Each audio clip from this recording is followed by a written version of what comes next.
Saya tuh orangnya lebih cendekiawan gitu lah. Lebih liberal gitu ya. Iya, mama saya lebih klasik gitu. Jadi mama saya banyak ngasih saya wejangan bisnis itu. Salah satunya itu. Kalau sekarang punya apa tadi? Kalau tahun ini bisa cetak uang berapa ratus juta, berapa M gitu. Pokoknya tahun ini tahun yang berkah, tahun depan belum tentu berkah. Jadi tahun ini yang berkah, tabung.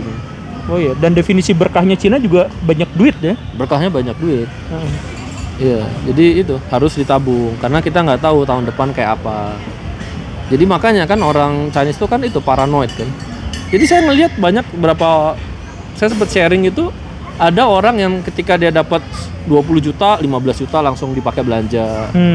Ada yang dapat 100 juta, 50 juta pakai belanja. Kalau kita orang Chinese biasanya yang klasik ya masuk semua, ya tabung aja, masuk berangkas gitu. Stres juga sih hidup kayak gitu. Apa ya, saya nggak bisa ngomong ya. Karena saya nggak pernah hidup di kehidupan yang lain kan. Iya. Stres itu kan ketika ada perubahan. Enggak, maksudnya itu dijalanin nggak sih prinsip-prinsip hidup kayak gitu? Saya udah mulai lost. Oh ya udah mulai lost. Mama saya masih tetap tahan. Saya lihat mama saya tuh kalau orang Bali itu kan makannya pindang ya. Pak Guru tahu ya pindang itu? Ikan, jenis ikan ya, itu. di sini kan. juga ada pindang. Oh ada. Saya kira tuh cuma ada di Bali. Dia makan itu nasi, pindang sama tahu. Dari dia nggak punya apa-apa sampai sekarang relatif ada duit, makannya sama. Bener-bener gaya hidupnya nggak berubah, nggak pernah liburan.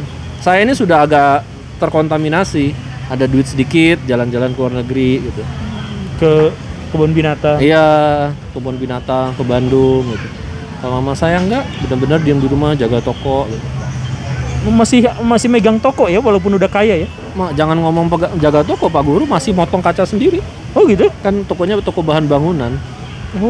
Masih motong kaca sendiri gitu. Tapi ada usaha gede di belakang kan sebenarnya kan? Terus terang ada. Iya ada, tapi masih motong ya. Masih motong kaca. Saya sih udah nggak bisa kayak gitu. Orang pribumi kayak gitu juga kayaknya nggak akan ada, kayaknya nggak gitu. Gak gitu juga gitu kan. Langsung beli Lambo tuh. Iya.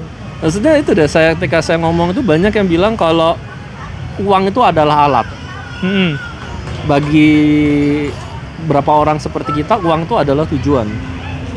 Oh gitu. Itu dua hal yang beda banget. Saya mau happy, saya mau dapetin uang supaya saya bisa happy.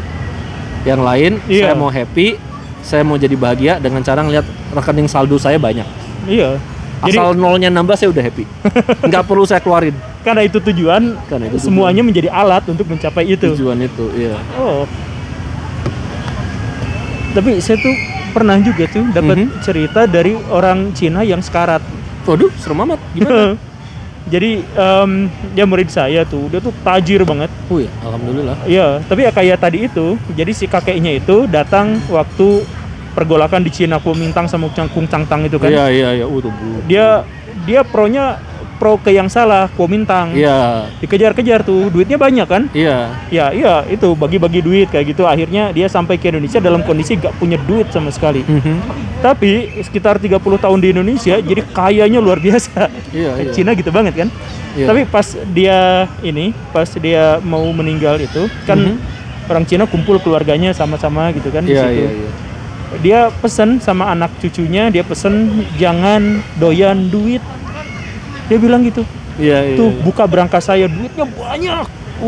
Udah berapa kontainer duitnya banyak. Tapi saya sekarang nggak bisa dipakai. Nggak bisa untuk mengurangi rasa sakit saya. Nggak bisa ngulur waktu hidup saya. Itu ya berarti itu anomali mungkin ya di antara yang Chinese. Nggak bisa ngomong lah.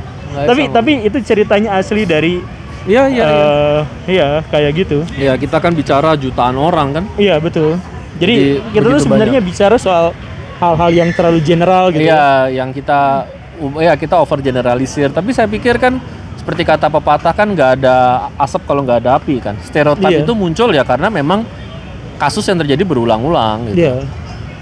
Jadi memang ya. Dan kasus berulang namanya bukan kasus lagi kan, tapi udah jadi fenomena. Iya, meskipun tidak berlaku mutlak. Iya. Iya. Cuman ya itulah, hidup mulai berubah kan. Dengan adanya Instagram apa kan. Jadi Iya. kan orang yang kaya berangkas sudah nggak keren lagi. Iya. Sekarang mesti punya jam bagus. Saya nggak pernah punya jam.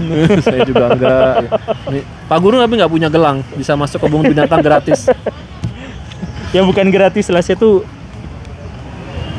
kalau mau bayar saya pengen bayar sebenarnya, karena ini tempat yang paling menyenangkan buat saya, di mana saya bisa merasakan sentuhan ilahi. Wah, bismillah. Ya maksudnya walaupun di sini hewan-hewan dikandangin gitu, dan itu sebenarnya sangat tidak baik, tapi kalau mereka dilepas, mereka punya kesempatan yang lebih buruk lagi kan untuk bisa ini. Iya. Ya gitulah. Oke, Pak Guru, thank you Oke, banget. udahan ya. Ternyata cuma bisa bahas part 1 dari 3 fenomena itu. Tapi dari budaya aja udah bisa dibahas, udah panjang dan lebar ya. Dan ini pun kesana kesini kan sebenarnya ya, tapi Cuman intinya itu, kita berusaha untuk ngejawab kenapa sih di sebagian besar ini fenomena global ya. Bahkan di Amerika, di Eropa itu kultur untuk menjadi kaya atau memuja kekayaan, memuja uang itu bukan kultur yang dianggap luhur, Iya. sesuatu yang agung gitu. Kan kalau Yahudi terus terang saya nggak punya teman Yahudi, jadi saya agak nggak saya ngerti. punya satu orang tuh, cewek tuh. Terus gimana? Suka duit, gila duit? Enggak. Wah, susah nih. Mereka tuh, dia tuh kaya banget, tapi kaya gara-gara spiritual. Jadi mereka tuh berpikir bahwa kami orang Yahudi itu harus memberi makan pada goyim, harus menjadi pencerah bagi orang-orang non Yahudi gitu. Jadi kafir versi Yahudi itu kan goyim disebutnya. Iya. Jadi kami harus memberikan berkat kepada itu, dan kami nggak punya pilihan karena itu kewajiban Tuhan kepada kami. Jadi kami harus kaya, ngasih duit ke mereka. Ya itu versi dia sih. Oke, saya nggak punya referensi itu. Cuman memang secara stereotip itu dua bangsa itu ya, Iya. yang Chinese atau yang Yahudi, dan ya itu tadi kita udah bahas lumayan panjang ya. Iya. Ada kata-kata penutup Pak Guru? Enggak sih, enggak. Cuman apa ya? Ya semoga kita bisa saling paham aja soal budaya, soal apa. Dan satu hal yang agak menjengkelkan itu adalah ketika ada orang yang bilang jangan bahas suku, etnis, agama karena itu sensitif.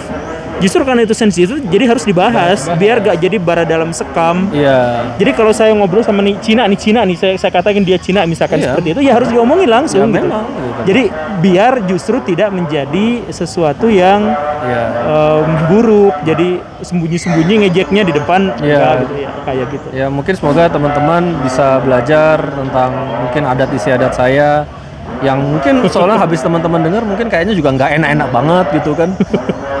Iya. Jadi ya gitulah. Oke, thank you. See you. Makasih banyak. Sampai ketemu lagi. Ya.